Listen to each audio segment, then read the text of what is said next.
Pessoal, voltando aqui, agora a gente vai medir a assertividade do nosso modelo. Primeiro a gente vai fazer a nossa matriz de confusão, tá? Então vamos fazer o seguinte, ó. Vamos criar uma variável chamando previsões. Nós vamos chamar lá a função que a gente definiu nossa floresta. Então, que no caso é o algoritmo floresta aleatória. Então aqui já está todo esse treinamento do modelo, tá? Então já está salvo todas essas variáveis e o nosso modelo já escolheu qual que é a árvore que melhor passou os nossos dados, tá? Então a gente vai fazer o seguinte, a gente vai chamar ela e vai chamar o comando predict. Então toda vez que você quiser fazer uma previsão, você vai ter que chamar esse comando aqui, ó, predict, quer dizer, que vai prever os nossos valores. E a gente vai passar agora o x-test, que é aquela variável que a gente separou lá em cima, aquele pedacinho para a gente fazer os nossos testes. Tá? Legal? E agora a gente vai chamar a nossa matriz de confusão. Então vamos chamar o seguinte, ó, from sklearn.metrics, a gente vai importar nossa confusion matrix. Legal? Eu vou criar uma variável que eu chamo de matriz de confusão, tá? E vou chamar o comando confusion matrix. E aqui a matriz ela precisa de duas variáveis, os meus dados reais e os dados que eu fiz a previsão. Então o y true e o y predict. O que isso quer dizer? Que a gente vai passar primeiro o nosso y teste, que aqui são os nossos dados reais, certo? Que tem lá o 1, 2 e o 3.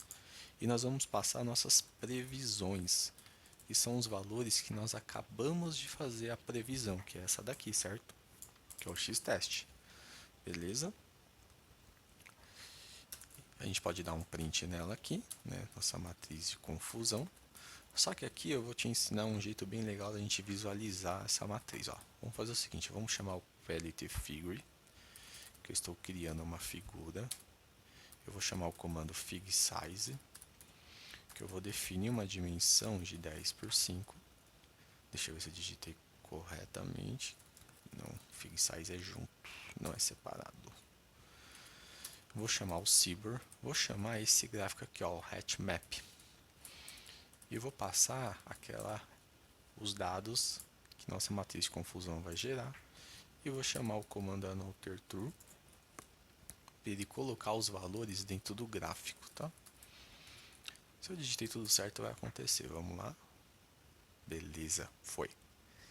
Tá? Então aqui, ó, a nossa matriz fez a plotagem dos valores, tá?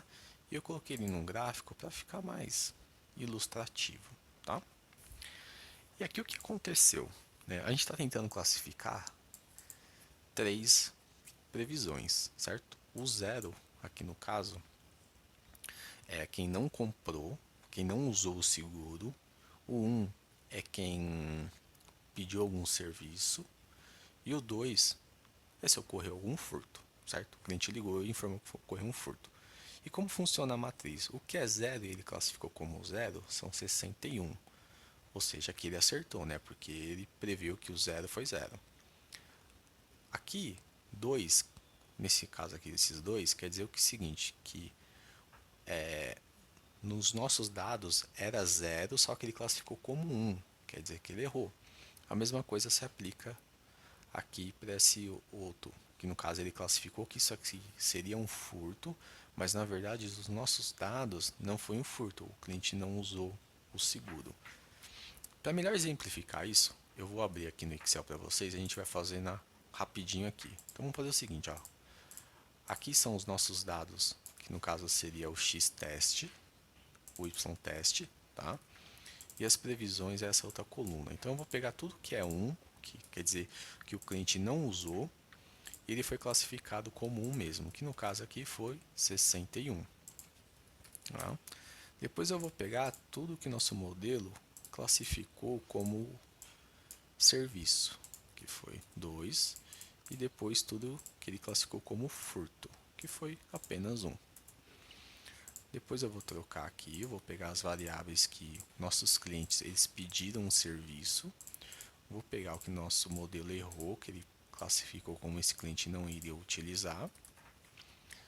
Aí eu vou classificar o que realmente foi o que o nosso modelo acertou, que no caso foi 22. E depois vamos pegar o que ele classificou como furto, que no caso foi 8. Depois a gente vai pegar a variável 3. Vamos ver o que ele... Como 1, ó, ele não classificou nenhum, então é 0. Então o que ele classificou como... que foi um furto, ele classificou como... o cliente vai pedir um reparo, foi 1.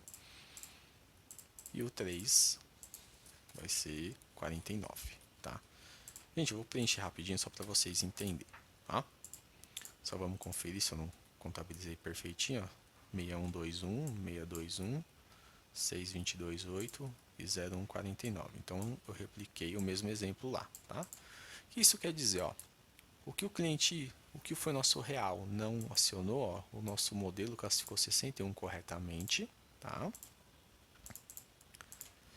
Depois o que foi reparo, e foi um reparo que ele classificou foi 22, e o que foi um furto, ele classificou como furto foi 49. Então a matriz de confusão, a assertividade, você sempre vai olhar ela assim na diagonal, e nós sempre vamos verificar o que ele classificou como errado, né? Então, por exemplo, esse caso, ó, o cliente não acionou, né, que foi o real, só que ele classificou 2 que esse cliente iria pedir um reparo e um que ia pedir um furto.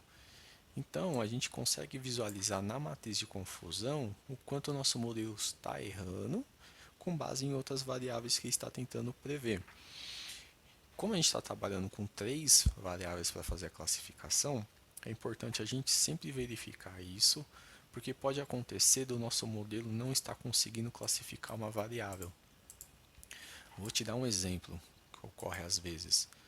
Você tem 2 variáveis que acerta, aí você tem a variável furto, sei lá, vamos por 50 aqui, 00.